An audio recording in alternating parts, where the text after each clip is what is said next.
그 시계 저희 아빠 거랑 똑같아요.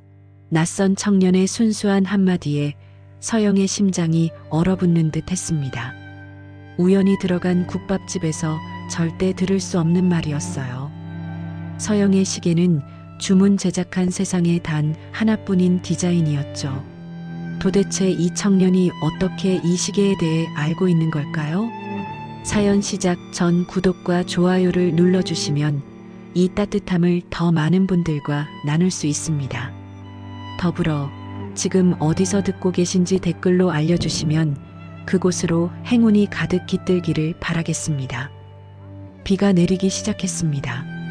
서울 도심의 고층 빌딩 사이로 빗방울이 떨어지고 있었죠. 한서영 회장은 검은색 벤틀리 뒷좌석에서 창밖을 바라보고 있었습니다. 50대 중반의 나이에도 여전히 빛나는 그녀의 눈동자에는 알 수 없는 공허함이 서려 있었어요. 회장님, 다음 일정은 4시에 예정되어 있습니다. 비서의 말에도 서영은 대답이 없었습니다. 그저 손목의 시계를 무심히 만질 뿐이었죠. 그 시계는 오래되었지만 여전히 정확한 시간을 가리키고 있었습니다. 잠시 차를 세워요. 서영의 갑작스러운 말에 운전기사가 당황했습니다. 네, 회장님 여기는 괜찮아요. 잠시만요. 차가 멈추자 서영은 우산도 없이 차에서 내렸습니다. 비서가 황급히 우산을 들고 따라 나왔지만 서영은 이미 몇 걸음을 앞서 걸어가고 있었죠. 빗물이 그녀의 명품 정장을 적시기 시작했지만 서영은 개의치 않았습니다. 출장 중이던 서영은 원래 곧바로 본사로 돌아가야 했습니다. 하지만 오늘따라 이상하게 마음이 허전했어요. 회의실과 서류 더미, 그리고 끝없는 결제 서류들. 그것이 그녀의 일상이었지만 가끔은 숨이 막힐 것 같은 순간들이 있었죠. 거리를 걷다가 문득 한 간판이 그녀의 눈에 들어왔습니다. 부산 돼지국밥. 서울 한복판에서는 흔치 않은 메뉴였죠. 서영의 발걸음이 저도 모르게 멈춰섰습니다. 눈빛이 잠시 흔들렸어요. 왜일까요? 그저 평범한 국밥집 간판일 뿐인데 가슴 한구석이 묘하게 아려왔습니다. 서영은 고개를 저었습니다. 피곤해서 그런 거겠죠. 최근 해외 출장이 이어지면서 제대로 쉬지 못했으니까요. 하지만 발걸음은 저도 모르게 국밥집 문 앞에서 멈춰 있었습니다. 유리문 너머로 보이는 따뜻한 불빛과 김이 모락모락 피어오르는 국밥들. 그 평범하고 소박한 풍경이 왜인지 그리워 보였습니다. 결국 서영은 문을 열고 들어섰습니다. 점심시간이라 국밥집은 손님들로 북적이고 있었죠. 정장을 입은 직장인들, 작업복 차림의 노동자들, 동네 어르신들까지. 그 사이에서 명품 정장을 입은 서영의 모습은 확실히 이질적이었습니다. 몇몇 손님들이 힐끔거리며 그녀를 바라봤죠. 어서 오세요. 밝은 목소리와 함께 한 청년이 다가왔습니다. 맑은 눈동자를 가진 청년이었죠.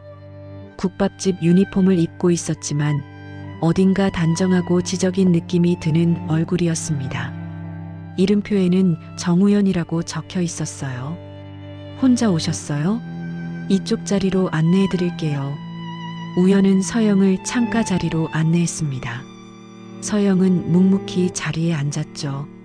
비서가 황급히 따라 들어왔지만 서영은 손짓으로 밖에서 기다리라는 신호를 보냈습니다. 오늘만큼은 혼자 있고 싶었어요. 뭐 드실까요? 저희 집은 돼지국밥이 제일 유명한데 처음이시면 특국밥 추천드려요. 우연히 주문을 받기 위해 펜을 들었습니다. 서영은 잠시 메뉴판을 보다가 고개를 들었죠. 특국밥 하나 주세요. 네, 알겠습니다. 다대기는 직접 넣으실 거죠? 김치랑 깍두기는 셀프바에 있고요. 우연히 주문을 메모하려다 문득 시선이 멈췄습니다. 서영의 손목에서 빛나는 시계가 눈에 들어온 거였죠. 우연의 눈이 커졌습니다. 펜을 든 손이 잠시 멈췄어요. 손님. 우연의 목소리가 떨렸습니다. 마치 믿을 수 없는 것을 본 사람처럼 눈을 깜빡였죠. 서영이 의아한 표정으로 우연을 바라봤습니다. 왜 그러세요? 아니, 그게 손님 시계 말인데요. 우연은 여전히 서영의 시계를 뚫어져라 바라보고 있었습니다. 그 시선이 너무 강렬해서 서영은 무의식적으로 소매로 시계를 가렸죠. 시계가 왜요? 정말 신기한데요. 그 시계, 저희 아버지가 가지고 계신 시계랑 똑같아요. 순간 서영의 얼굴이 미세하게 굳어졌습니다. 하지만 곧 아무렇지 않은 표정을 지으며 물었죠. 그래요? 비슷한 시계가 많죠? 아니에요. 비슷한 게 아니라 정말 똑같아요. 특히 그 다이얼 색상, 저 독특한 빛깔 말이에요. 우연은 시계를 가리키며 말을 이었습니다. 목소리에 흥분이 묻어났죠. 저 색상 정말 특이하잖아요. 은은한 청록색인데 빛의 각도에 따라서 보라색으로도 보이고 처음 봤을 때 정말 신기했거든요. 한번 보면 절대 잊을 수 없는 색이에요. 서영의 심장이 빠르게 뛰기 시작했습니다. 그 청년이 말하는 것이 맞았어요. 이 시계의 다이얼은 특별 주문으로 만든 것이었죠. 일반적인 시계에서는 절대 볼 수 없는 색상이었습니다. 아버지가 집에 고이 모셔두고 계시거든요. 정말 소중한 거라고 하시면서요. 평소엔 절대 안 차시는데 가끔 꺼내서 보시곤 해요. 닦고 또 닦으시면서요. 우연은 마치 어린아이처럼 신기해하며 계속 말했습니다. 제가 어렸을 때 한번 만져보려고 했다가 엄청 혼났었어요. 그때 아버지가 그러셨죠. 이 시계는 아버지에게 정말 소중한 거라고. 그래서 더 궁금했는데 정말 똑같은 시계를 차고 계신 분을 만나다니. 서영은 떨리는 손으로 물컵을 들었습니다. 목이 타는 것 같았어요. 아버지 성함이. 서영이 묻기 시작했지만 바로 그때 주방에서 큰 소리가 났습니다. 우연아, 주문 밀렸어. 빨리 와. 아, 네. 지금 가요. 우연히 황급히 대답하고는 서영을 향해 죄송하다는 표정을 지었습니다. 죄송해요. 손님 국밥 바로 가져다 드릴게요. 잠시만 기다려주세요. 우연히 서둘러 주방으로 뛰어갔습니다. 서영은 그 뒷모습을 멍하니 바라봤죠. 가슴이 두근거렸습니다. 이상한 우연이었어요. 아니, 우연이라고 하기엔 너무나 기묘한 일치였죠. 서영은 시계를 내려다봤습니다. 오랜 시간이 지났지만 여전히 아름답게 빛나는 다이얼이었죠. 잠시 후 우연히 김이 모락모락 나는 국밥을 들고 왔습니다. 조심스럽게 상에 놓으며 말했어요. 맛있게 드세요. 우연히 다시 다른 테이블로 가버렸습니다. 서영은 뜨거운 국밥을 바라봤지만 도저히 숟가락을 들 수가 없었어요. 머릿속이 복잡했습니다. 손목의 시계가 묵직하게 느껴졌습니다. 서영은 시계를 꽉 움켜쥐었습니다. 그리고 천천히 숟가락을 들었죠. 뜨거운 국물이 목으로 넘어갔지만 아무런 맛도 느낄 수 없었습니다. 창밖으로는 여전히 비가 내리고 있었습니다. 빗방울이 유리창을 타고 흘러내리는 모습이 마치 눈물 같았어요. 국밥집은 여전히 시끌벅적했습니다. 우연은 바쁘게 테이블 사이를 오가며 주문을 받고 있었죠. 가끔 서영 쪽을 흘끔 쳐다보기도 했지만 더 이상 다가오지는 않았습니다. 서영은 결국 국밥을 반도 먹지 못하고 일어났습니다. 계산대에서 카드를 내밀자 우연히 놀란 표정으로 물었어요. 벌써 가시는 거예요? 국밥이 입에 안 맞으셨나요? 아니에요. 그냥 급한 일이 생겨서요. 서영은 애써 미소를 지으며 대답했습니다. 우연히 아쉬운 표정을 지었죠. 그럼 다음에 또 오세요. 다음엔 더 맛있게 해드릴게요. 서영은 고개를 끄덕이고는 서둘러 밖으로 나왔습니다. 비는 어느새 그쳤지만 거리는 여전히 젖어 있었어요. 기다리고 있던 비서가 우산을 들고 다가왔습니다. 회장님, 괜찮으십니까? 서영은 대답 없이 차에 올랐습니다. 그리고 뒤를 돌아봤죠. 국밥집 간판이 보였습니다. 부산 돼지국밥. 그 평범한 간판 뒤에 어떤 비밀이 숨어 있는 걸까요? 차가 출발했습니다. 서영은 계속 시계를 만지작거렸어요. 그 청년의 말이 계속 귓가에 맴돌았습니다. 소중히 간직하고 있는 시계라고. 그 말에 가슴이 아려왔죠. 서영은 눈을 감았습니다. 하지만 눈을 감아도 그 청년의 얼굴이 떠올랐어요. 본사 회의실로 돌아온 서영은 평소와 달랐습니다. 대형 유리창 너머로 서울 시내가 한눈에 내려다 보이는 27층 회의실. 그곳에서 중요한 인수합병건에 대한 보고가 진행되고 있었죠. 회장님, 다음 분기 예상 수익률은? 임원의 설명이 이어졌지만 서영의 시선은 자꾸만 손목의 시계로 향했습니다. 청록색과 보라색이 묘하게 섞인 다이얼. 그 색깔이 오늘따라 유난히 선명하게 보였어요. 마치 무언가를 말하려는 것처럼요. 회장님? 임원의 부름에 서영이 고개를 들었습니다. 회의실에 있던 모든 사람의 시선이 그녀를 향하고 있었죠. 죄송합니다. 다시 한번 설명해 주시겠습니까? 서영의 말에 임원들이 서로 눈빛을 교환했습니다. 완벽주의자로 유명한 한서영 회장이 회의에 집중하지 못하는 모습은 처음이었거든요.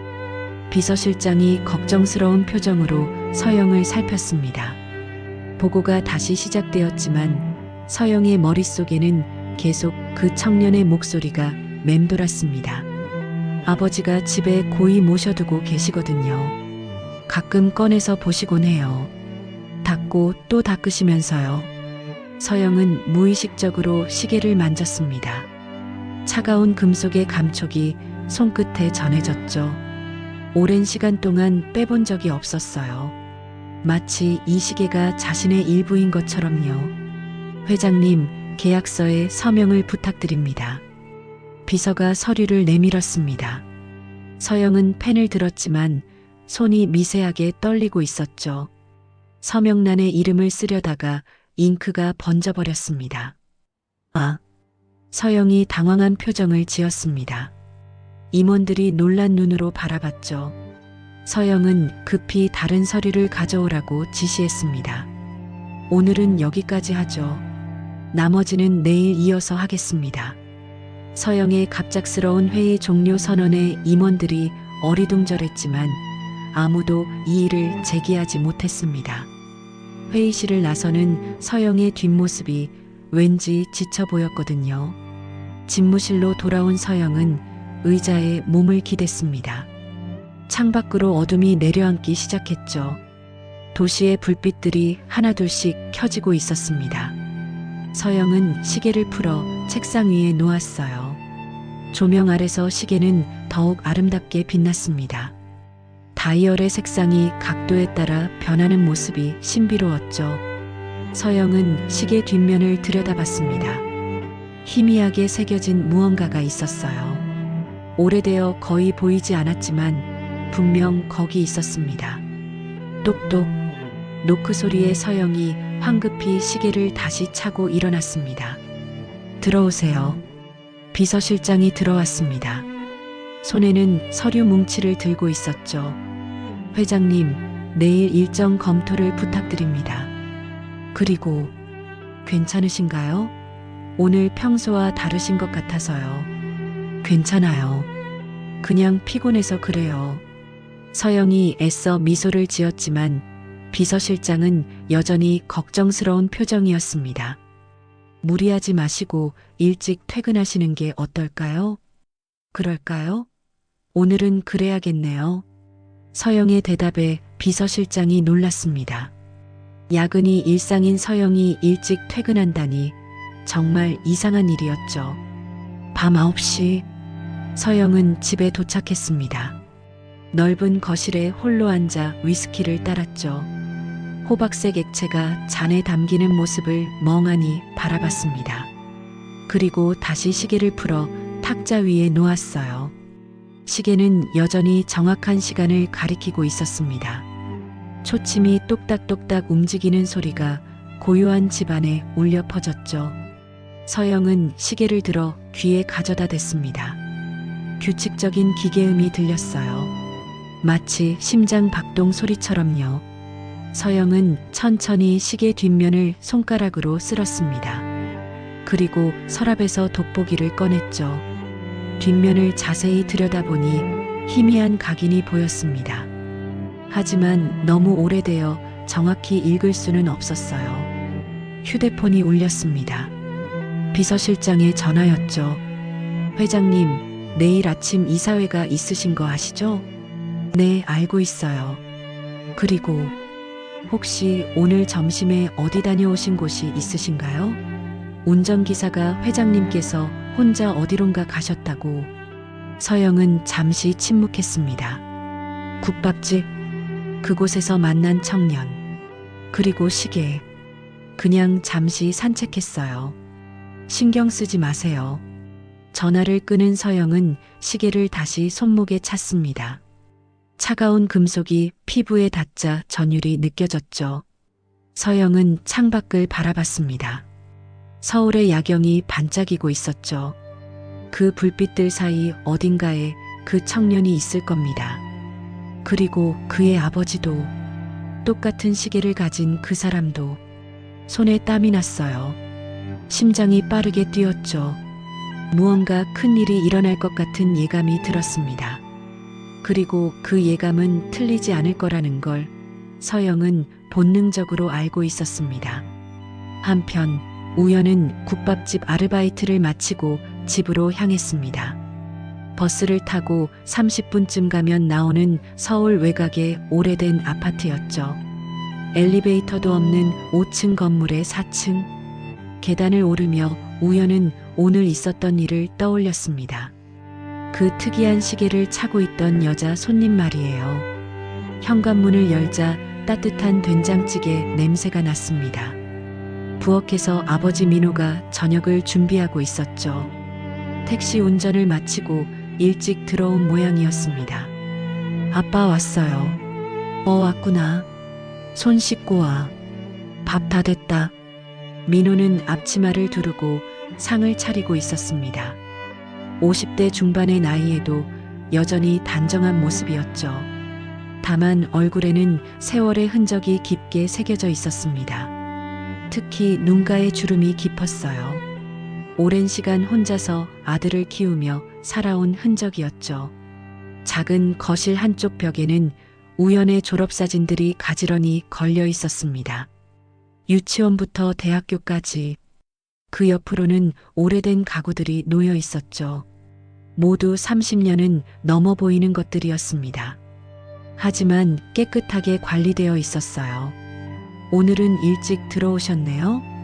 우연히 손을 씻고 나와 물었습니다.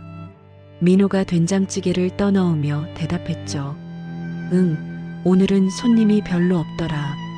비 오는 날이라 그런가. 두 사람은 마주 앉아 저녁을 먹기 시작했습니다. 조용한 저녁 식탁이었죠. 가끔 숟가락 소리만 들릴 뿐이었습니다. 우연히 무심히 말을 꺼냈어요. 아빠, 오늘 국밥집에 특이한 손님이 오셨어요. 그래, 뭐가 특이했는데? 민호는 별다른 관심 없이 물었습니다.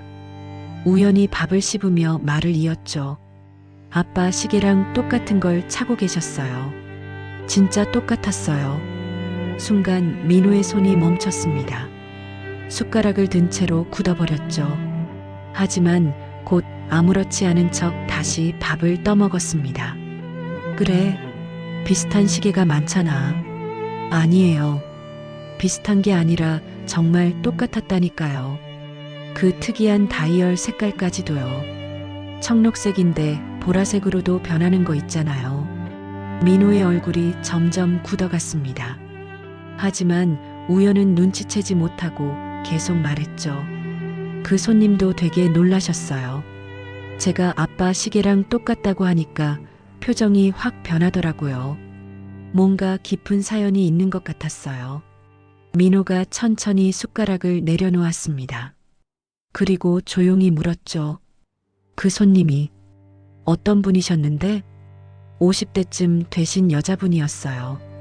되게 고급스러운 분 같았어요. 명품 정장 입으시고 뭔가 회사 높은 분 같은 느낌? 민호의 손이 미세하게 떨렸습니다. 물컵을 들었다가 다시 내려놓았죠. 목이 타는 것 같았지만 물조차 넘어가지 않을 것 같았습니다.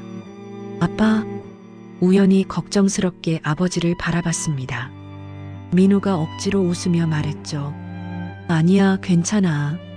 그냥 피곤해서 그래. 저녁을 마친 민호는 방으로 들어갔습니다. 우연은 설거지를 하며 고개를 갸웃거렸죠. 아버지가 왜 그렇게 놀라는지 이해할 수 없었습니다. 민호는 방문을 닫고 장롱 앞에 섰습니다. 매니 칸을 열고 깊숙한 곳에서 작은 상자를 꺼냈죠. 먼지가 쌓여 있었습니다. 상자를 열자 오래된 벨벳 천에 쌓인 시계가 나왔어요. 민호는 떨리는 손으로 시계를 들어 올렸습니다. 청록색과 보라색이 섞인 다이얼이 희미한 불빛 아래서도 은은하게 빛났죠. 시계 뒷면을 보니 희미한 각인이 있었습니다. 오래되어 거의 보이지 않았지만 손끝으로 만지면 느껴졌어요. 민호는 시계를 가슴에 품었습니다. 눈을 감으니 오래전 기억이 떠올랐죠. 하지만 그 기억은 너무 아팠습니다. 가슴이 찢어지는 것 같았어요. 똑똑. 아빠, 들어가도 돼요? 우연의 목소리에 민호가 황급히 시계를 상자에 넣었습니다. 그리고 다시 장롱 깊숙이 밀어 넣었죠. 들어와. 우연히 문을 열고 들어왔습니다. 민호의 눈가가 붉은 것을 보고 놀랐죠. 아빠, 우셨어요? 아니야. 그냥 눈이 좀 피곤해서. 민호가 손으로 눈을 비볐습니다. 우연히 걱정스러운 표정으로 아버지 옆에 앉았죠. 아빠, 요즘 너무 무리하시는 거 아니에요? 택시 운전도 힘드신데. 괜찮아. 내가 대학교 다니는데 아빠가 이 정도는 해야지. 민호가 아들의 머리를 쓰다듬었습니다. 우연히 작게 웃었죠. 저도 이제 곧 졸업하고 취직하면 아빠 편하게 해드릴게요. 그래. 고맙다. 민호는 아들을 바라보며 미소를 지었습니다. 하지만 그 미소 뒤에는 깊은 슬픔이 숨어 있었죠. 우연은 그걸 알아차리지 못했습니다. 근데 아빠, 그 시계 진짜 소중한 거죠? 항상 꺼내서 닦고 또 닦으시잖아요. 민호의 표정이 다시 굳어졌습니다. 우연히 계속 말했죠. 저 어렸을 때 한번 만지려고 했다가 엄청 혼났잖아요. 그때 아빠가 그러셨죠. 이 시계는 세상에서 가장 소중한 거라고. 민호가 먼 곳을 바라봤습니다. 창밖으로 어둠이 내려앉고 있었죠. 그래, 정말 소중한 거야. 누가 주신 거예요? 엄마. 우연의 질문에 민호가 침묵했습니다. 오랜 침묵이 이어졌죠. 우연은 아버지의 표정을 살피며 조심스럽게 다시 물었습니다. 아빠, 엄마는 정말 제가 태어날 때 돌아가신 거 맞죠? 민호가 천천히 고개를 끄덕였습니다. 하지만 그 눈빛은 무언가를 숨기고 있는 것 같았어요. 그래, 너를 낳고 떠났어. 우연은 더 묻지 않았습니다. 아버지가 엄마 얘기를 꺼내는 걸 힘들어한다는 걸 알았거든요. 30년 동안 단 한 번도 재혼하지 않은 아버지. 그만큼 엄마를 사랑했겠죠. 밤이 깊어갔습니다. 우연은 자기 방으로 돌아갔고 민호는 홀로 거실에 앉아 있었습니다. 탁자 위에는 오래된 액자 하나가 놓여 있었죠. 우연의 100일 사진이었습니다. 그 옆에는 비어있는 공간이 있었어요. 마치 누군가의 사진이 있어야 할 자리처럼요. 그날 밤 민호는 잠들지 못했습니다. 천장을 바라보며 뒤척이다가 결국 일어나 앉았죠. 시계는 장롱 깊숙한 곳에 있었지만 마치 그 존재가 방 안가득 퍼져 있는 것 같았습니다. 민호는 다시 장롱 문을 열었어요. 상자를 꺼내 시계를 손에 들었습니다. 청록색과 보라색이 섞인 다이얼이 희미한 달빛에 반짝였죠. 민호는 시계를 귀에 가져다 댔습니다. 30년이 지났지만 여전히 규칙적으로 움직이는 초침 소리. 똑딱 똑딱. 그 소리를 들으며 민호는 눈을 감았습니다. 그러자 기억의 문이 서서히 열리기 시작했죠. 30년 전 봄이었습니다. 26살의 민호는 대학을 갓 졸업하고 작은 출판사에서 일하고 있었어요. 월급은 적었지만 책을 좋아하는 그에게는 행복한 직장이었죠. 어느 날 회사 근처 서점에서 한 여자를 만났습니다. 서영이었어요. 23세 서영은 대학생이었죠. 경영학을 전공하고 있었지만 문학 서적 코너에서 시집을 읽고 있었습니다. 민호는 그녀가 들고 있던 시집을 보고 말을 걸었어요. 윤동주 시인 좋아하시나 봐요. 서영이 고개를 들어 민호를 바라봤습니다. 맑고 깊은 눈동자였죠. 그 눈빛에 민호는 순간 숨이 멎는 것 같았어요. 네, 좋아해요. 특히 서시를 좋아하죠. 그렇게 시작된 인연이었습니다. 서점에서 우연히 만난 두 사람은 자연스럽게 대화를 나누게 되었고 커피를 마시러 갔죠. 그날 이후로 자주 만나게 되었습니다. 서영은 부유한 집안의 딸이었어요. 아버지 한기준 회장은 대기업을 운영하는 재벌이었죠. 하지만 서영은 처음엔 그런 배경을 숨기고 평범한 대학생처럼 민호를 만났습니다. 민호는 가난했지만 성실하고 따뜻한 청년이었어요. 서영은 그런 민호에게 점점 끌렸죠. 민호 씨는 꿈이 뭐예요? 한강 둔치를 걸으며 서영이 물었습니다. 봄바람이 불어와 서영의 머리카락이 흩날렸죠. 민호가 웃으며 대답했어요. 언젠가는 제 출판사를 차리고 싶어요. 좋은 책을 만드는 출판사요. 와, 멋지네요. 저는 그냥 평범하게 살고 싶어요. 사랑하는 사람과 함께 소박하게요. 서영의 말에 민호가 놀랐습니다. 그때까지만 해도 서영의 집안 배경을 몰랐거든요. 하지만 서영의 눈빛은 진심이었어요. 몇 개월이 지나고 서영은 더 이상 숨길 수 없었습니다. 민호에게 자신의 정체를 털어놨죠. 민호 씨, 사실 저 한기준 회장의 딸이에요. 민호는 충격을 받았습니다. 그 유명한 대기업 회장의 딸이라니요. 하지만 이미 서영을 너무 사랑하게 되었어요. 그래도 당신은 당신이잖아요. 제가 사랑하는 건 회장님 딸이 아니라 서영 씨예요. 서영은 민호의 손을 꼭 잡았습니다. 눈물이 글썽였죠. 하지만 한기준 회장이 이 사실을 알게 되었습니다. 어느 날 서영을 불러 차갑게 말했죠. 당장 그 남자와 헤어져라. 아버지, 저는 민호 씨를 사랑해요. 사랑? 넌 내 딸이고 이 회사의 후계자야. 가난한 출판사 직원과는 어울리지 않아. 아버지가 정하는 제 인생이 아니에요. 제가 선택하는 거예요. 서영은 단호했습니다. 처음으로 아버지의 뜻을 거역했죠. 한기준 회장의 얼굴이 붉게 달아올랐어요. 내가 그 남자를 선택한다면 이 집을 나가라. 그리고 다시는 돌아오지 마. 좋아요. 나가겠어요. 서영은 집을 나왔습니다. 짐도 거의 챙기지 않았죠. 민호는 당황했지만 서영을 받아들였어요.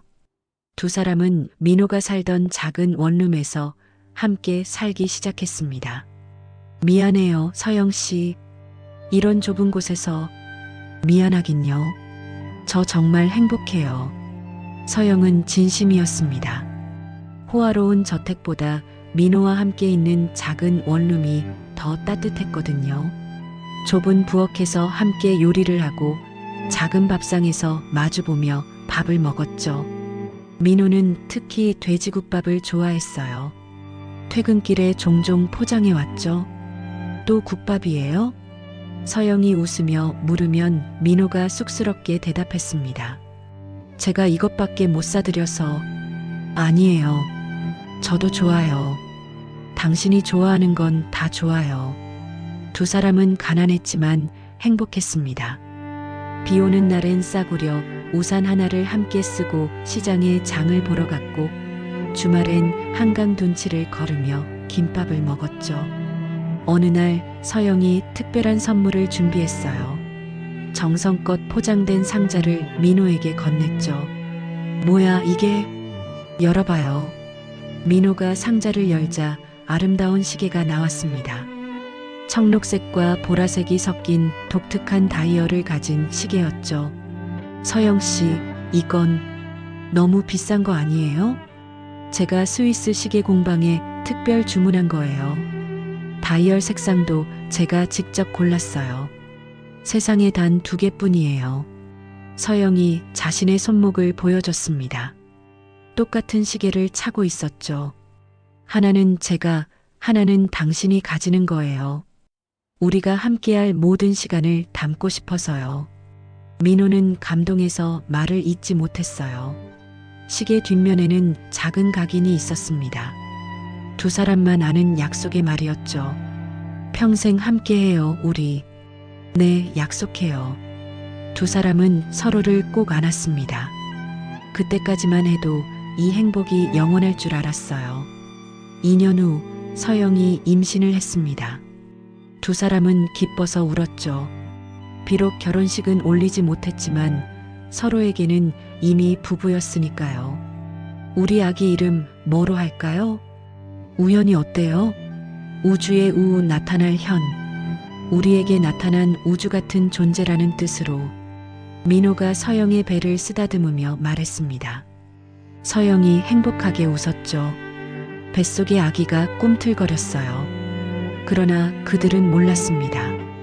한기준 회장이 처음부터 끝까지 모든 것을 지켜보고 있었다는 것을.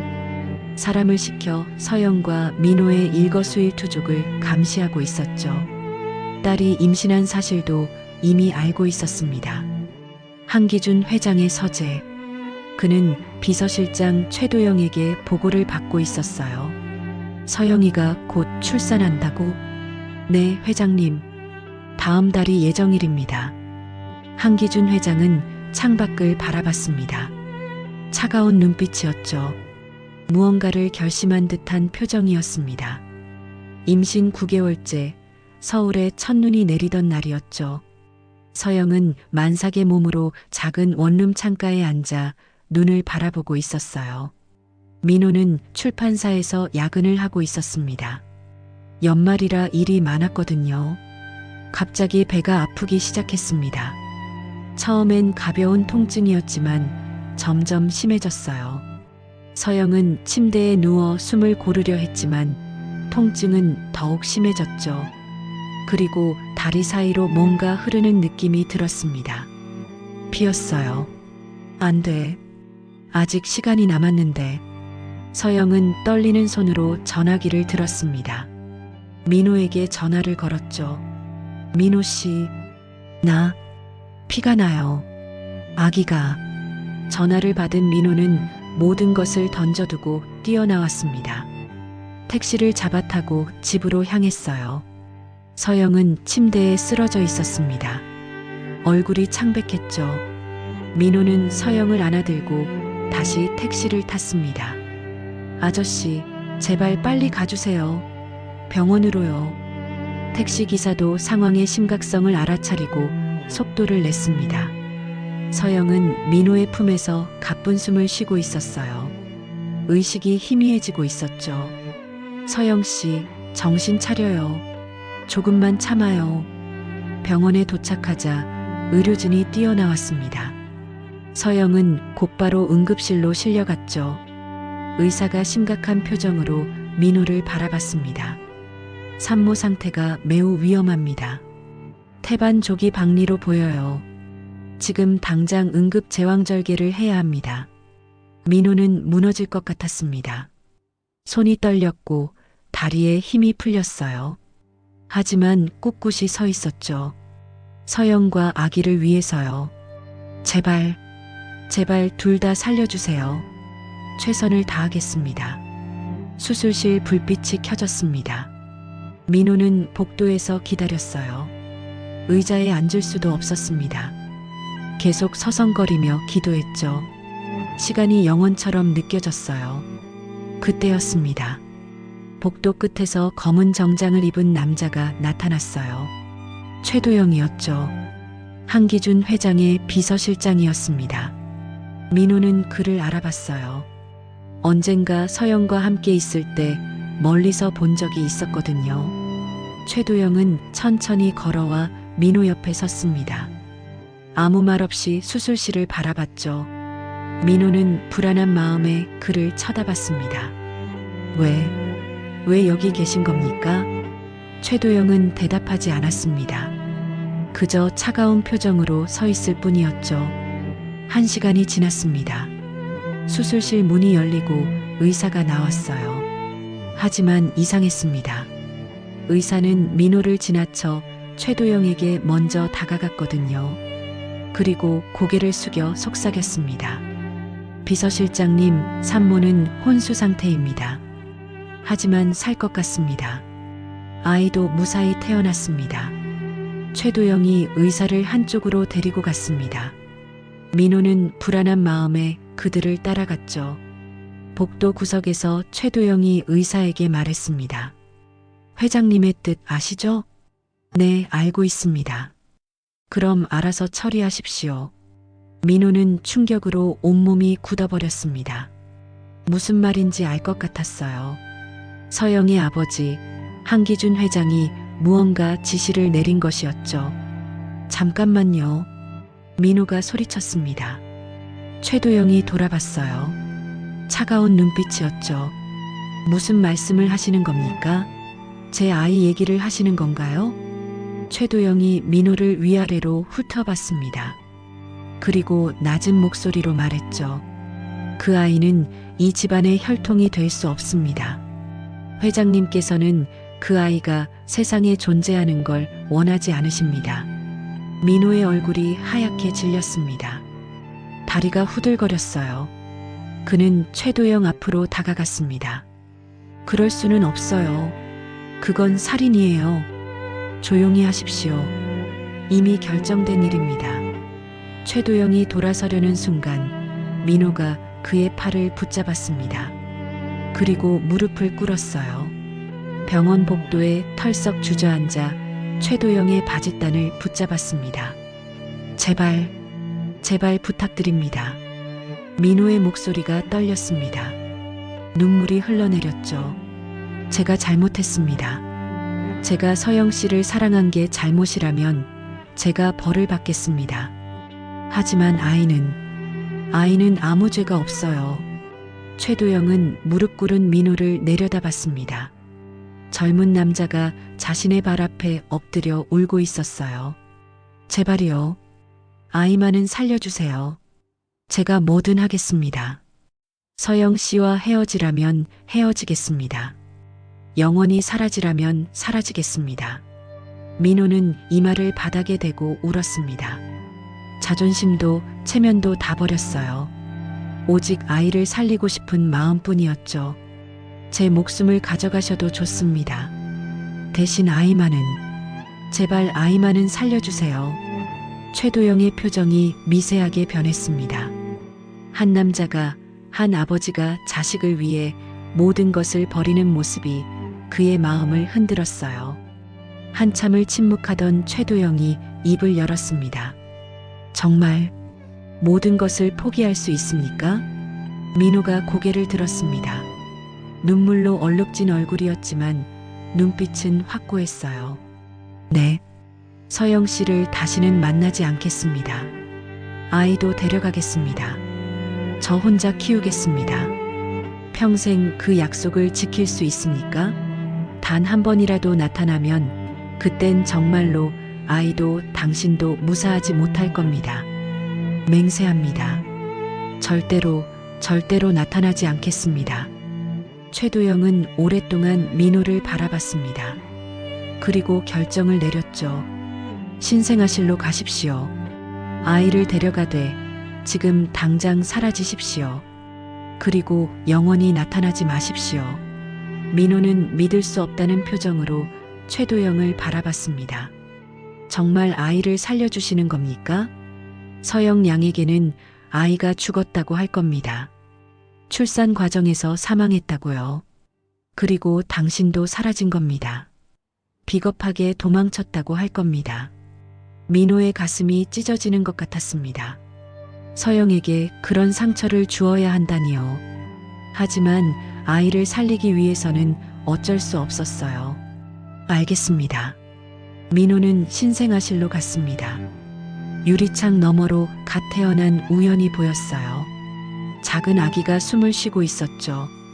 간호사가 아기를 데려다 주었습니다. 축하합니다. 건강한 아들이에요. 민호는 아기를 품에 안았습니다. 따뜻하고 작은 생명이었어요. 눈물이 멈추지 않았죠. 우연아, 아빠가 지켜줄게. 아빠가 꼭 지켜줄게. 민호는 아기를 안고 병원을 나왔습니다. 뒤도 돌아보지 않았어요.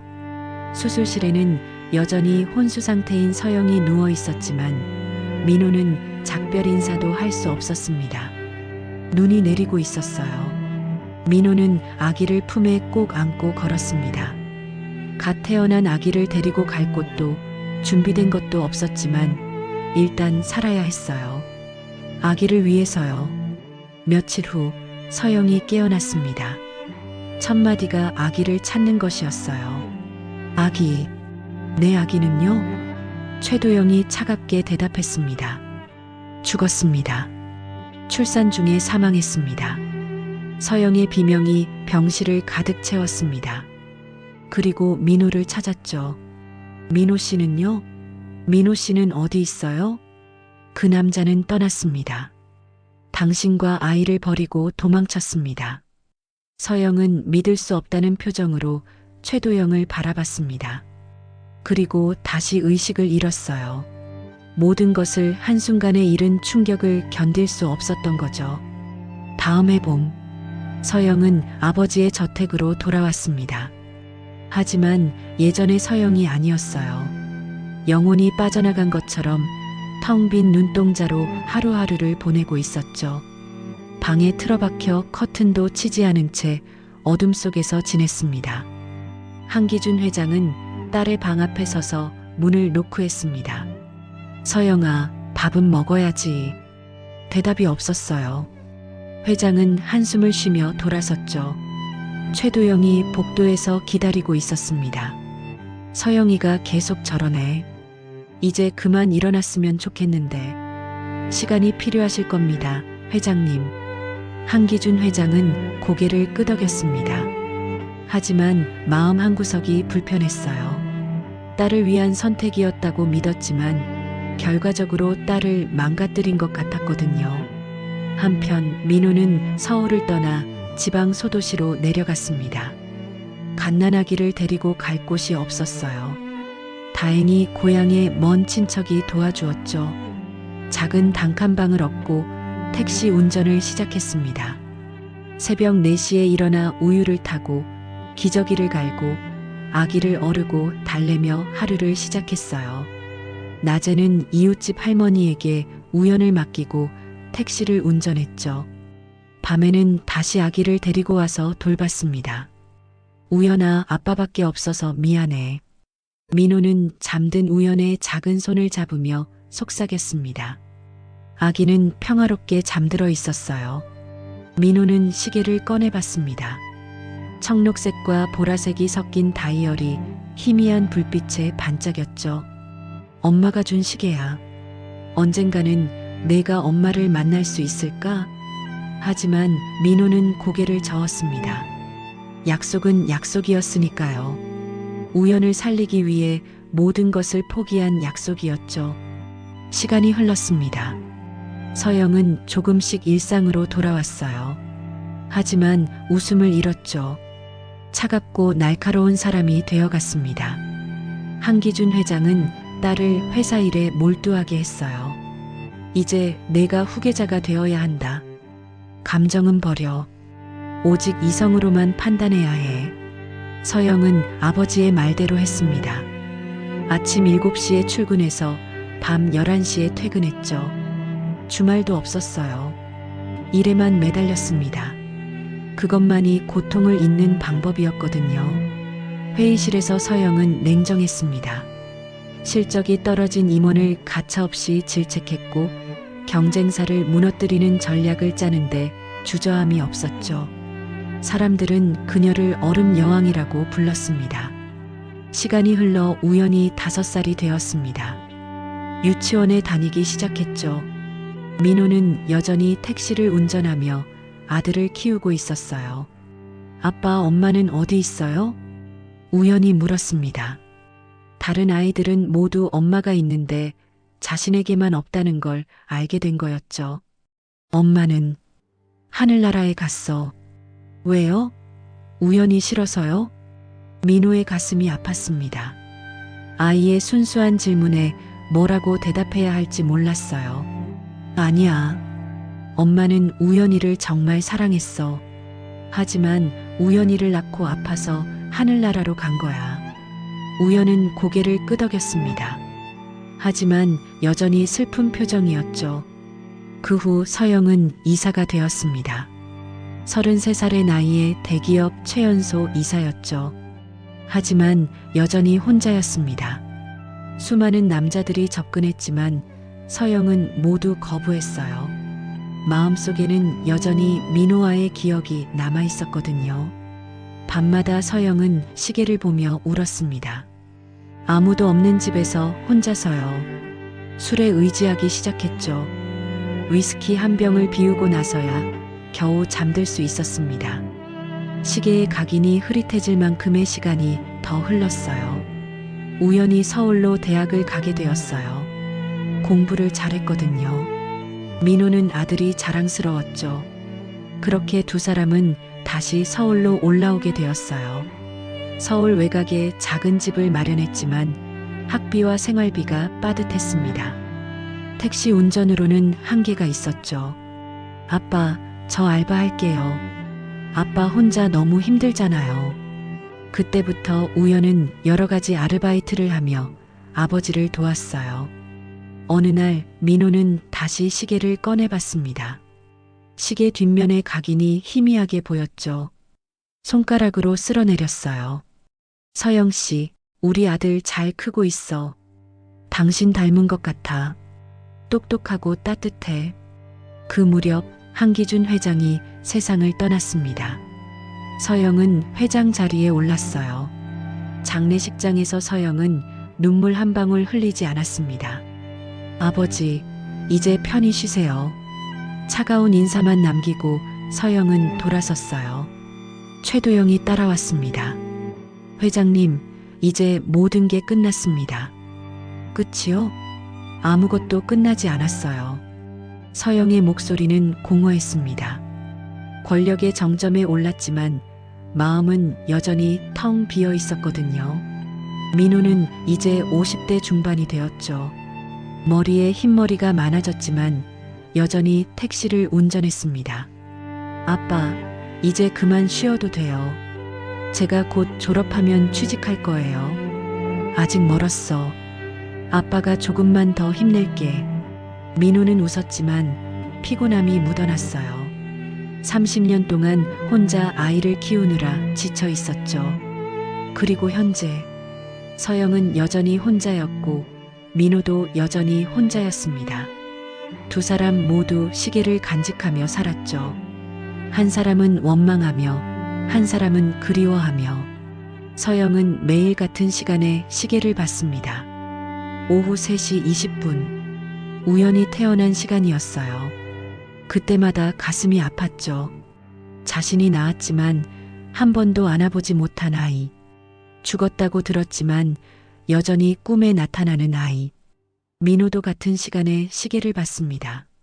서영과 영원히 헤어진 시간이었죠. 아들을 안고 병원을 나선 그 시간. 30년이 가까워졌지만 여전히 그날이 어제 같았어요. 두 사람은 같은 도시에 살면서도 한 번도 마주치지 못했습니다. 운명이 그들을 갈라놓았고 시간이 그 거리를 더욱 멀게 만들었죠. 하지만 시계는 여전히 같은 시간을 가리키고 있었어요. 두 사람의 마음도 여전히 같은 곳을 향하고 있었죠. 그리고 이제 국밥집에서의 만남을 통해 운명의 톱니바퀴가 다시 움직이기 시작한 것이었습니다. 국밥집을 다녀온 후 일주일이 지났습니다. 서영은 업무에 전혀 집중할 수 없었어요. 중요한 계약서를 검토하다가도 문득 그 청년의 말이 떠올랐죠. 아버지가 집에 고이 모셔두고 계시거든요. 그 말이 계속 귓가에 맴돌았습니다. 월요일 오후 이사회가 있었습니다. 서영은 보고서를 넘기다가 갑자기 손을 멈췄어요. 페이지에 적힌 숫자들이 흐릿하게 보였죠. 머릿속에는 오직 그 시계 생각뿐이었습니다. 회장님, 괜찮으십니까? 재무이사가 걱정스럽게 물었습니다. 서영이 정신을 차리고 고개를 들었어요. 회의실의 모든 시선이 자신에게 쏠려 있었죠. 잠시 쉬었다가 하죠. 서영의 말에 임원들이 놀랐습니다. 회의 중에 휴식을 요청한 적이 한 번도 없었거든요. 날이 지날수록 더 심해졌어요. 비서가 가져온 커피를 마시다가 손에서 놓쳐 서류에 쏟았습니다. 중요한 계약서였는데도 서영은 멍하니 젖은 서류를 바라보기만 했죠. 매일 밤 서영은 잠을 이룰 수 없었습니다. 침대에서 일어나 거실로 나왔어요. 시계를 벗어 탁자 위에 놓고 한참을 들여다봤죠. 청록색과 보라색이 섞인 다이얼이 어둠 속에서도 은은하게 빛났습니다. 결국 서영은 결심했어요. 더 이상 이렇게 지낼 수는 없었습니다. 비서에게 오후 일정을 취소하라고 지시했죠. 회장님, 오후에 중요한 미팅이 취소해요. 모두. 비서는 놀랐지만 지시대로 했습니다. 서영은 차에 올라 운전기사에게 말했어요. 지난번 그 국밥집으로 가주세요. 오후 2시 점심시간이 지나 한산한 국밥집에 서영이 들어섰습니다. 우연히 테이블을 닫고 있다가 서영을 보고 반갑게 인사했죠. 어서 오세요. 또 오셨네요. 서영은 지난번과 같은 창가 자리에 앉았습니다. 우연히 메뉴판을 가져왔어요. 오늘도 특국밥 드실까요? 네. 그런데 서영이 망설이다가 물었습니다. 잠시 얘기 좀 할 수 있을까요? 지난번에 시계 얘기를 하다가 끝났잖아요. 우연히 주변을 둘러봤습니다. 손님이 별로 없었어요. 사장님께 양해를 구하고 서영 맞은편에 앉았죠. 네, 괜찮아요. 뭐가 궁금하신데요? 서영은 손목에 시계를 풀어 테이블 위에 놓았습니다. 우연의 눈이 다시 한번 커졌어요. 정말 신기해요. 아버지 시계랑 정말 똑같아요. 그 시계, 아버지가 언제부터 가지고 계셨는지 아세요? 우연히 고개를 기울이며 생각했습니다. 제가 기억하는 한 계속 가지고 계셨어요. 어렸을 때부터 봤으니까. 한 20년은 넘은 것 같은데요. 아니, 더 오래됐을 수도 있어요. 서영의 심장이 빠르게 뛰었습니다. 20년 이상. 그럼 정말 그 시계일 가능성이 있었어요. 아버지 성함이 어떻게 되세요? 정민호요. 정민호. 그 이름을 듣는 순간 서영의 숨이 멎는 듯 했어요. 손이 떨렸습니다. 물컵을 잡으려다가 놓쳤어요. 우연히 놀라서 일어났죠. 괜찮으세요? 네, 괜찮아요. 그런데 혹시 어머니는 계신가요? 우연의 표정이 어두워졌습니다. 제가 태어날 때 돌아가셨다고 들었어요. 아버지가 혼자 저를 키우셨죠. 서영의 눈에 눈물이 맺혔습니다. 빠르게 눈을 깜빡여 눈물을 참았죠.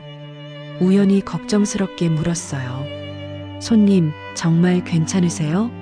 안색이 안 좋으신데. 아버지가 재혼은 안 하셨나요? 우연히 고개를 저었습니다. 한 번도 안 하셨어요. 제가 어렸을 때 왜 재혼 안 하시냐고 물어본 적이 있는데 그냥 웃기만 하셨어요. 서영은 더 이상 참을 수 없었습니다. 눈물이 흘러내리려 했어요. 급히 일어섰죠. 죄송해요. 갑자기 급한 일이 생겨서. 아, 국밥은요? 다음에 먹을게요. 서영은 카드로 계산을 하고 서둘러 밖으로 나갔습니다. 우연은 어리둥절한 표정으로 서영의 뒷모습을 바라봤죠. 왜 저렇게 당황하는지 이해할 수 없었습니다. 차에 올라탄 서영은 손으로 얼굴을 감쌌습니다. 머릿속이 복잡했어요. 너무나 많은 일치점들.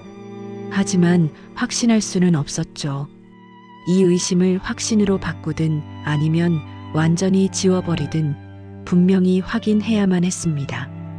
저녁 7시 우연히 집에 도착했습니다. 현관문을 열자 김치찌개 냄새가 났어요. 아버지가 저녁을 준비하고 있었죠. 택시 영업을 일찍 마치고 들어온 모양이었습니다. 아빠 왔어요. 왔구나. 오늘은 좀 늦었네. 민호가 앞치마를 두르고 상을 차리며 물었습니다. 우연히 손을 씻으며 대답했어요. 아, 국밥집에서 좀 특이한 일이 있어서요. 특이한 일? 두 사람은 밥상에 마주 앉았습니다. 민호가 김치찌개를 떠넣으며 물었죠. 우연히 밥을 한 숟가락 떠먹고 나서 말을 꺼냈어요. 아빠, 그 손님 있잖아요. 아빠 시계랑 똑같은 걸 차고 계셨던. 민호의 손이 멈칫했습니다. 하지만 곧 아무렇지 않은 척 밥을 떠먹었죠. 아, 그 손님? 또 오셨어? 네, 오늘 또 오셨는데요. 되게 이상하셨어요. 민호가 천천히 숟가락을 내려놓았습니다. 목소리가 조금 떨렸어요. 뭐가 이상했는데? 제게 이것저것 물어보시더라고요. 시계는 언제부터 있었는지, 아빠 이름이 뭔지, 재혼은 안 하셨는지. 민호의 숟가락이 그릇에 떨어졌습니다. 얼굴이 하얗게 질려갔어요. 우연히 놀라서 아버지를 바라봤죠. 아빠, 괜찮아요? 민호는 대답하지 못했습니다. 입술이 파르르 떨렸어요. 손으로 얼굴을 감싸고 깊은 숨을 내쉬었죠. 한참을 그렇게 있다가 겨우 입을 열었습니다. 그 손님이 뭐라고 하셨니? 정확히. 아빠 이름 듣고 되게 놀라셨어요. 정민호라고 하니까 얼굴색이 확 변하더라고요. 그리고 막 눈물이 날 것 같은 표정이었어요. 민호가 의자에서 일어났습니다. 다리가 후들거려서 벽을 짚었어요. 우연히 황급히 일어나 아버지를 부축했죠. 아빠, 왜 이래요? 어디 아파요? 민호는 우연의 손을 잡고 거실로 갔습니다. 소파에 무너지듯 앉았어요. 얼굴은 창백했고 눈에는 눈물이 고여 있었죠. 우연은 처음 보는 아버지의 모습에 당황했습니다. 아빠, 제발 말 좀 해봐요. 무슨 일이에요? 민호가 떨리는 목소리로 물었습니다. 그 손님이 어떻게 생기셨니? 나이는 50대 정도? 네, 50대 중반쯤 되신 것 같았어요. 되게 품위 있고 고급스러운 분이었어요. 민호의 눈에서 눈물이 흘러내렸습니다. 더 이상 참을 수 없었어요. 30년 동안 가슴속에 묻어둔 비밀이 터져 나오려 했죠. 우연아. 민호의 목소리가 갈라졌습니다. 우연히 아버지의 손을 꼭 잡았어요. 아빠, 왜 그래요? 그 손님이 누구예요? 민호가 방으로 들어갔습니다. 우연도 따라 들어갔죠. 민호는 장롱을 열고 매니 칸에서 오래된 상자를 꺼냈어요. 떨리는 손으로 상자를 열자 시계가 나왔습니다. 그 손님이 차고 있던 것과 똑같은 시계였죠. 아빠, 이게. 민호가 시계를 우연에게 건넸습니다. 그리고 무너지듯 바닥에 주저앉았어요. 얼굴을 손으로 감싸고 흐느꼈죠. 오래전 기억이 겹쳐왔습니다. 병원 복도에 무릎 꿇고 절규하던 자신의 목소리가 귓가에 생생히 울려 퍼지는 듯 했습니다. 우연아, 미안하다. 정말 미안하다. 우연히 당황해서 아버지 옆에 무릎을 꿇었습니다. 아빠, 왜 이래요? 뭐가 미안해요? 민호가 고개를 들었습니다. 눈물로 얼룩진 얼굴로 아들을 바라봤어요. 내가 만난 그 손님, 그분이 내 엄마야. 우연의 눈이 커졌습니다. 믿을 수 없다는 표정이었죠. 뭐라고요? 엄마는 돌아가셨다고. 아니야. 살아계셔. 내가 거짓말한 거야. 민호가 울먹이며 말을 이었습니다. 너를 살리기 위해서였어. 내 외할아버지가 너를 없애려 했거든. 그래서 내가 너를 데리고 도망친 거야. 엄마에게는 내가 죽었다고 전해졌을 거야. 우연은 충격으로 아무 말도 할 수 없었습니다. 평생 동안 믿어왔던 모든 것이 무너지는 순간이었어요. 그럼 엄마는 제가 죽은 줄 알고 계신 거예요? 그래. 그리고 나를 원망하며 살았을 거야. 자신에게서 도망친 비겁한 남자라고. 민호가 시계를 가리키며 말했습니다. 이 시계는 내 엄마가 준 거야. 우리가 함께할 모든 시간을 담고 싶다고. 세상에 단 2개뿐인 시계라고 했어. 우연의 눈에도 눈물이 흘렀습니다. 그동안 왜 아버지가 그 시계를 그토록 소중히 여겼는지 이제야 알 수 있었어요. 아빠가 30년 동안 혼자 너를 지키기 위해서였어. 내가 무사히 자라는 것, 그것만이 내 삶의 이유였어. 우연히 아버지를 꼭 안았습니다. 민호가 아들의 품에서 어린아이처럼 울었어요. 미안해. 엄마를 만나지 못하게 해서, 거짓말해서. 아빠 괜찮아요. 아빠가 저를 지켜주신 거잖아요. 우연도 울고 있었습니다. 평생 자신을 위해 모든 것을 포기한 아버지의 삶이 가슴 아팠어요. 아빠는 왜 재혼 안 하셨어요? 30년 가까이 혼자 사셨잖아요. 민호가 고개를 들어 아들을 바라봤습니다. 내 엄마 자리는 아무도 대신할 수 없었어. 그리고 언젠가는 진실을 말해야 할 날이 올 거라고 생각했거든. 우연히 아버지의 손을 꼭 잡았습니다. 아빠, 이제 어떻게 해야 해요? 엄마가 제가 살아있다는 걸 아시면. 민호가 한숨을 내쉬었습니다. 모르겠다. 30년 만에 진실을 마주하는 건 너무 잔인한 일일 수도 있어. 하지만 엄마도 알 권리가 있잖아요. 제가 살아있다는 걸. 민호가 아들을 바라봤습니다. 우연의 눈빛에는 그리움이 서려 있었어요. 한 번도 만나본 적 없는 엄마에 대한 그리움이었죠. 우연아, 이젠 내가 원한다면 엄마를 만나도 돼. 하지만 엄마가 나를 용서할지는 모르겠어. 아빠는 잘못한 게 없어요. 저를 살리려고 그러신 거잖아요. 민호가 쓸쓸하게 웃었습니다. 그래도 내 엄마 입장에서는 모든 것을 빼앗아간 사람일 거야. 사랑하는 사람도 아이도. 두 사람은 한참을 안고 울었습니다. 30년의 비밀이 드러난 밤이었죠. 창밖으로는 별이 빛나고 있었지만 방 안에는 눈물만 가득했습니다. 우연히 조용히 말했습니다. 아빠 고마워요. 저를 지켜주셔서, 혼자 그 모든 걸 감당하셔서. 민호가 아들의 머리를 쓰다듬었습니다. 아빠도 고맙다. 건강하게 자라줘서, 착하게 자라줘서. 시계는 탁자 위에 놓여 있었습니다. 청록색과 보라색이 섞인 다이얼이 불빛에 반짝였죠.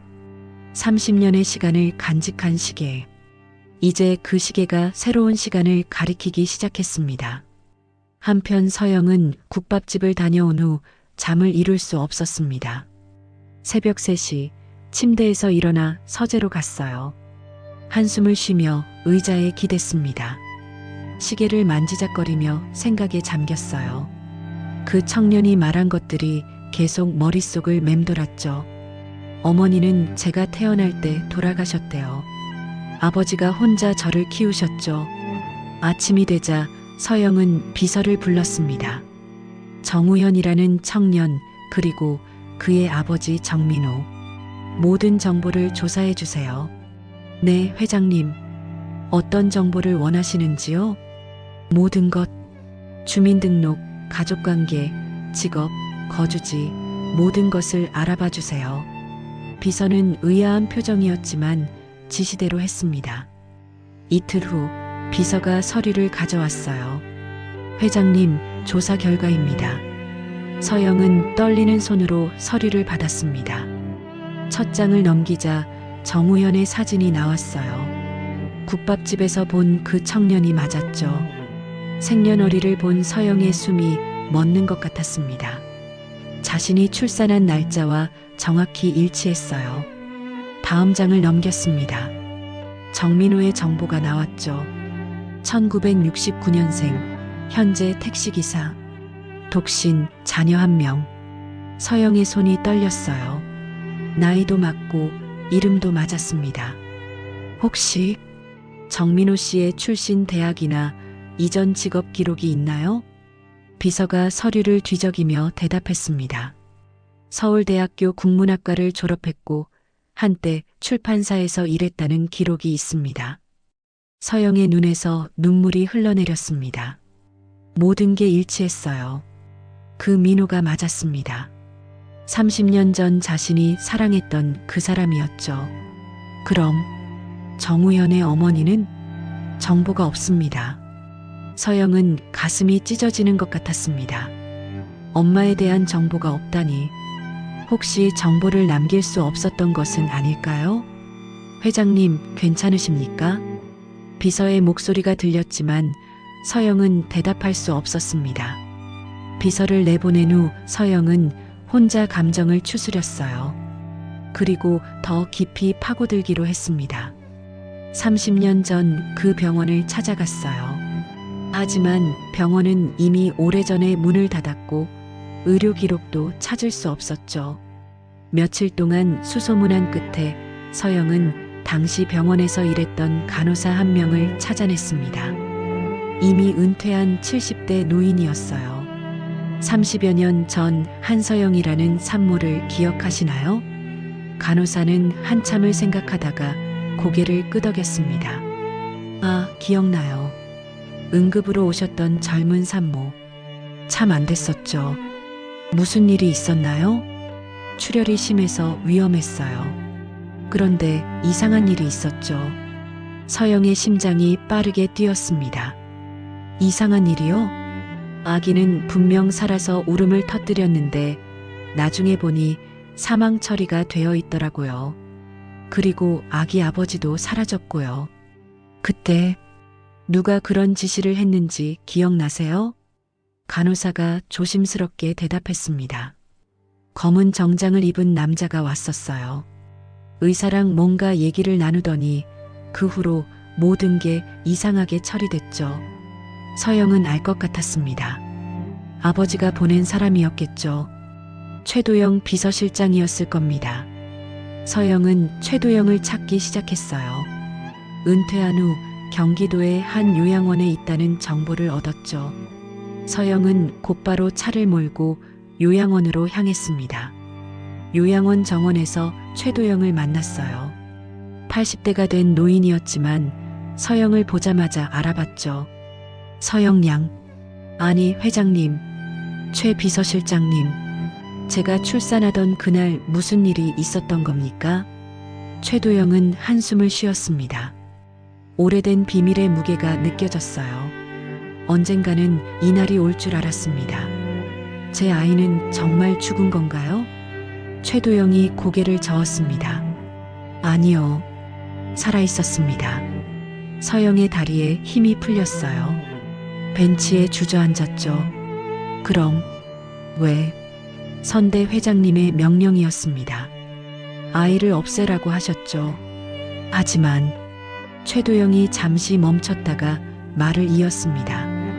정민호 씨가 무릎 꿇고 빌었습니다. 제발 아이만은 살려달라고. 자신은 영원히 사라지겠다고. 그래서 아이를 살려준 거였습니다. 서영의 눈에서 눈물이 쏟아졌습니다. 민호가 아이를 살리기 위해 모든 것을 포기했다는 사실이 가슴을 찢었어요. 민호 씨는 저를 버린 게 아니었군요. 그는 당신을 사랑했습니다. 그리고 아이를 살리는 것이 중요했던 겁니다. 최도영이 서영의 손을 잡았어요. 늦었지만 죄송합니다. 제가 더 용기가 있었다면. 서영은 고개를 저었습니다. 아니에요.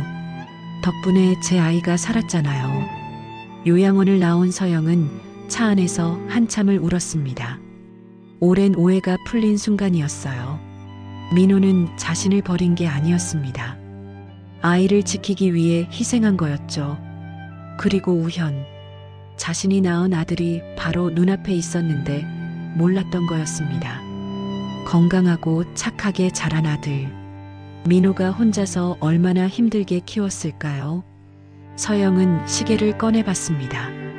청록색과 보라색의 다이얼이 눈물에 젖어 흐릿하게 보였어요. 이 시계가 모든 것을 기억하고 있었던 거였죠. 두 사람의 사랑도, 이별도, 그리고 다시 만날 운명도. 이제 어떻게 해야 할까요? 민호를 찾아가야 할까요? 우연에게 자신이 엄마라고 말해야 할까요? 서영은 깊은 고민에 빠졌습니다. 30년의 시간이 너무 무거웠어요. 하지만 한 가지는 확실했습니다. 더 이상 거짓 속에서 살 수는 없다는 것. 진실과 마주해야 한다는 것. 최도영의 고백을 들은 후 며칠이 흘렀습니다. 서영은 비서에게 처음으로 아무런 설명 없이 휴가를 통보했죠. 그 시간 동안 그녀는 텅 빈 저택에 홀로 갇혀 30년이라는 시간의 무게를 온몸으로 견뎌내고 있었습니다. 마침내 결심이 섰을 때 그녀의 얼굴에는 어떤 표정도 남아있지 않았어요. 이른 저녁 서영은 코트 하나만 걸친 채 지하 주차장으로 내려갔습니다. 운전기사가 정중하게 문을 열어주었죠. 회장님, 어디로 모실까요? 서영은 잠시 말을 고르는 듯 입술을 달싹이다가 익숙하지 않은 동네 이름이 적힌 메모를 건넸습니다. 운전기사의 눈이 잠시 흔들렸어요. 그곳은 회장님의 동선과는 전혀 어울리지 않는 서울의 낡은 변두리였으니까요. 네, 회장님, 이 주소가 맞으십니까? 네, 출발해요. 단호한 목소리의 운전기사는 더 묻지 않고 내비게이션에 주소를 입력했습니다. 차가 강남의 화려한 불빛을 뒤로하고 외곽으로 향하는 동안 차 안에는 무거운 침묵만이 흘렀습니다. 서영은 창밖으로 스쳐 지나가는 풍경들을 보며 무슨 생각을 했을까요? 차가 목적지에 도착했을 때 해는 완전히 넘어가고 어둠이 짙게 깔려 있었습니다. 금방이라도 페인트가 벗겨질 듯한 5층짜리 낡은 복도식 아파트. 서영은 차에서 내리지 않고 그저 건물을 올려다볼 뿐이었죠. 회장님, 기다릴까요? 네. 시동은 꺼도 좋아요. 여기서 좀 기다릴게요. 운전기사가 시동을 끄자 부응하는 엔진음이 사라진 차 안은 완벽한 정적에 휩싸였습니다. 이제 들리는 것이라곤 서영 자신의 심장 소리와 멀리서 간간히 들려오는 동네의 소음뿐이었죠.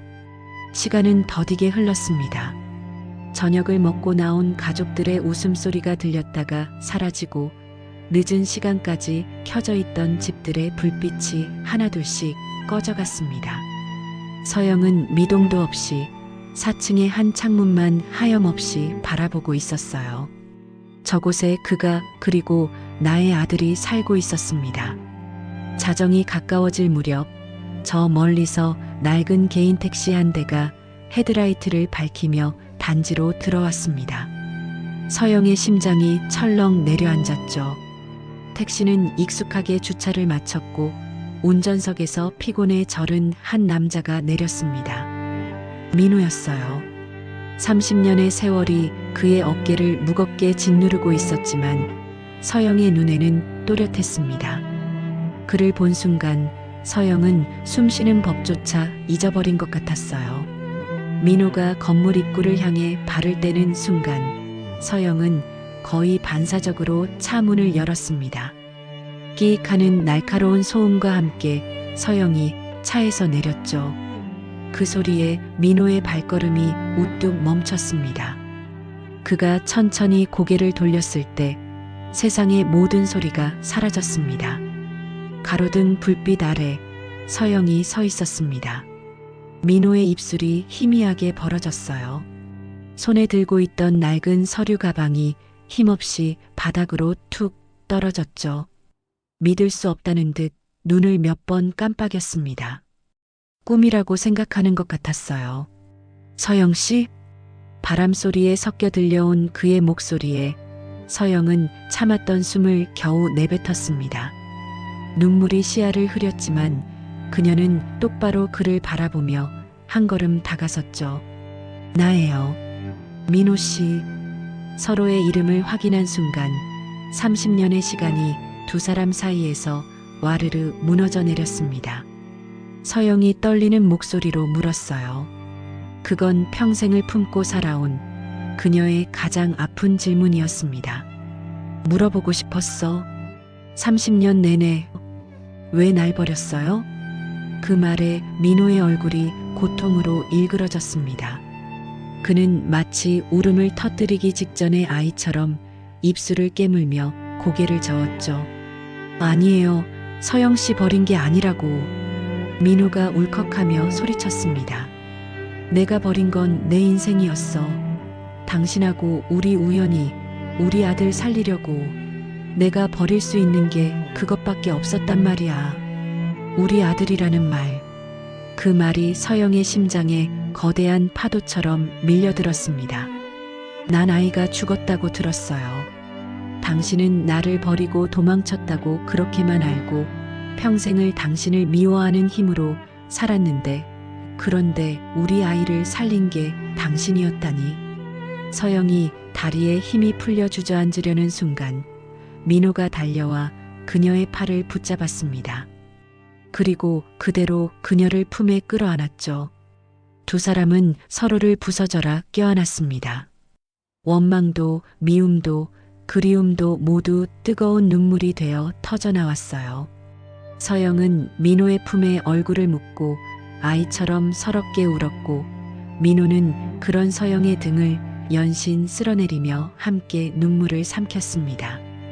낡은 아파트 단지의 차가운 밤, 두 사람의 멈춰있던 시간이 그렇게 다시 흐르기 시작했습니다. 한참의 시간이 흐른 뒤 두 사람은 아파트 단지 안차가운 벤치에 나란히 앉았습니다. 누구도 선뜻 말을 꺼내지 못했죠. 서영이 먼저 입을 열었습니다. 여전히 목소리는 젖어 있었어요. 왜 혼자였어요? 좋은 사람 만날 수도 있었잖아요. 민호는 자신의 거칠어진 손을 내려다보며 피식하고 쓸쓸하게 웃었습니다. 어떻게 그래요? 내 마음속에 당신이 그대로 있는데 어떻게 다른 사람을. 난 그냥 당신이 준 이 시계랑 당신 닮은 우리 아들 얼굴 보면서 그거면 됐다고 그렇게 살았어요. 서영의 가슴이 저며왔습니다. 자신 또한 그랬으니까요. 나는 당신 미워하는 힘으로 살았어요. 독하게 마음 먹고 앞만 보고 달리면 언젠가는 당신 얼굴 잊을 수 있을 거라고. 근데 아니었어요. 그게 다 너무 그리워서 그랬나 봐요. 두 사람은 더 이상 말을 잇지 않았습니다. 하지만 침묵 속에서 서로의 고독했던 시간을, 그 아팠을 마음을 온전히 느끼고 있었죠. 너무나도 다른 길을 걸어왔지만 두 사람의 마음은 단 한순간도 헤어진 적이 없었습니다. 민호와 재회하고 며칠이 지난 늦은 오후였습니다. 서영은 약속 장소인 한강이 보이는 작은 카페에 먼저 도착해 창밖을 바라보고 있었죠. 며칠 전과는 비교할 수 없을 만큼 그녀의 얼굴에는 따뜻한 생기가 돌았습니다. 곧이어 조금은 어색한 표정의 민호가 카페로 들어섰어요. 두 사람은 마주 앉아 잠시 아무 말 없이 따뜻한 찻잔만 매만졌습니다. 어색했지만 그 침묵은 더 이상 고통스럽지 않았죠. 우리 우연히. 서영이 먼저 조심스럽게 입을 열었습니다. 그녀의 목소리는 기대감으로 살짝 떨리고 있었어요. 어떻게 만나야 할까요? 갑자기 나타나서 내가 엄마라고 하면 너무 놀라지 않을까요? 민호는 그런 서영을 따뜻한 눈으로 바라보며 고개를 저었습니다. 아니에요. 우연히 이미 모든 걸 알고 있어요. 그리고 당신을 만나고 싶어 해요. 정말요? 네. 녀석도 많이 놀랐지만 지금은 당신을 기다리고 있어요. 그 말에 서영의 눈가가 붉어졌습니다. 지난 오랜 시간이 무색하게 그녀는 이제 막 사랑에 빠진 소녀처럼 설레고 불안한 표정을 짓고 있었죠. 두 사람은 며칠 뒤 조용한 호텔 라운지에서 세 사람이 함께 만나기로 약속을 잡았습니다. 약속 당일 우연은 태어나서 처음으로 가장 좋은 옷을 꺼내 입었습니다. 심장이 터질 것처럼 뛰었지만 신기하게도 무섭지는 않았어요.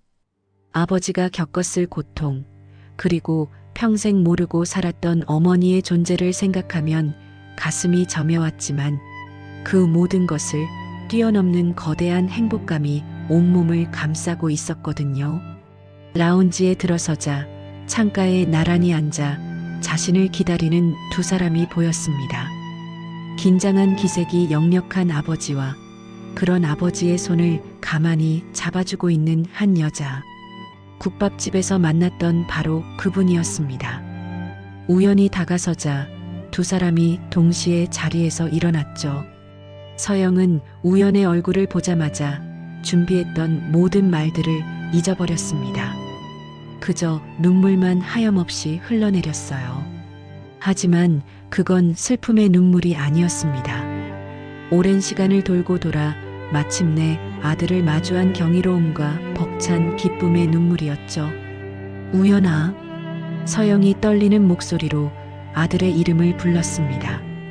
우연 역시 눈물이 그렁그렁한 채 눈앞의 현실을 믿을 수 없다는 듯 미소 짓고 있었어요. 상상 속에서만 그려왔던 어머니가 바로 자신의 눈앞에 서 있었습니다. 엄마, 진짜 우리 엄마 맞아요? 우연의 목소리에 서영이 와르르 무너지듯 다가가 그를 품에 꼭 끌어안았습니다. 그래, 엄마야, 우리 아들 이렇게 건강하게 자라줘서 정말 고마워. 우연도 그런 서영의 등을 마주 안았습니다. 처음 느껴보는 어머니의 품은 상상했던 것보다 훨씬 더 따뜻하고 향기로웠습니다. 그 모습을 지켜보던 민호가 다가와 떨리는 손으로 두 사람을 함께 감싸 안았죠. 우연히 태어난 날 이후 뿔뿔이 흩어져 있던 가족은 서로의 온기를 느끼며 오랫동안 기쁨의 눈물을 흘렸습니다. 원망도 슬픔도 모두 녹아내린 오직 행복만이 가득한 순간이었어요. 그 경이로운 만남 이후 세 사람은 서툴지만 행복한 시간들을 쌓아가기 시작했습니다. 처음에는 어색함이 감돌았죠. 서영의 초대로 찾아간 최고급 레스토랑에서 우연과 민호는 어느 손으로 포크를 들어야 할지 몰라 진땀을 흘렸습니다. 반대로 서영은 두 사람이 사는 낡은 아파트에 처음 방문한 날 소파에 앉은 채 꼼짝도 못하고 어색하게 웃기만 했죠. 하지만 그 어색함은 금세 따뜻한 웃음으로 변해갔습니다. 서영은 바쁜 시간을 쪼개 주말이면 두 사람과 함께 시간을 보냈어요. 함께 마트에서 장을 보고 거실에 둘러앉아 텔레비전을 보고 평범한 가족들이 하는 모든 것들을 하나씩 배워나갔습니다. 우연은 그런 서영에게 국밥집에서 있었던 시시콜콜한 이야기들을 제잘거렸고 서영은 세상에서 가장 흥미로운 이야기라도 듣는 것처럼 아들의 말에 귀를 기울였죠. 그리고 다시 겨울, 한방눈이 펑펑 내리는 저녁이었죠. 세 사람은 처음 운명의 실이 이어진 그 국밥집에 마주 앉아 있었습니다. 가게 안은 뜨거운 김과 사람들의 온기로 가득했어요. 서영과 민호의 손목에는 이제 당연하다는 듯 커플 시계가 하나씩 채워져 있었습니다. 두 사람은 김이 모락모락 피어오르는 국밥을 앞에 두고 나란히 찬 시계를 바라보며 조용히 미소 지었죠. 그 모습을 보고 있던 우연히 숟가락을 든 채 넉살 좋게 말했습니다. 두 분, 시계 자랑은 이제 그만하시죠. 제가 옆에 있잖아요. 우연의 장난스러운 한마디에 민호가 허허하고 큰 소리로 웃음을 터뜨렸고 서영의 얼굴에도 세상 가장 환한 웃음꽃이 피어났습니다. 웃음소리 사이로 서영의 눈가에 다시금 눈물이 맺혔지만 그것은 더없이 따뜻하고 행복한 눈물이었죠. 30년의 길고 긴 겨울이 끝나고 마침내 찾아온 눈부신 봄날. 따뜻한 국밥의 온기 속에서 세 사람은 서로를 바라보며 오래도록 행복하게 웃었습니다. 오늘의 이야기가 당신의 마음에 작은 울림을 드렸다면 앞으로도 당신의 나날에 잔잔한 위로가 될 이야기들로 찾아뵐 수 있도록 구독과 좋아요를 눌러주세요. 그리고 사연의 주인공을 위한 따뜻한 말씀도 댓글로 부탁드립니다. 당신의 한마디가 누군가에게는 잊지 못할 선물이 됩니다. 당신의 오늘을 늘 응원합니다. 인생 나날이었습니다.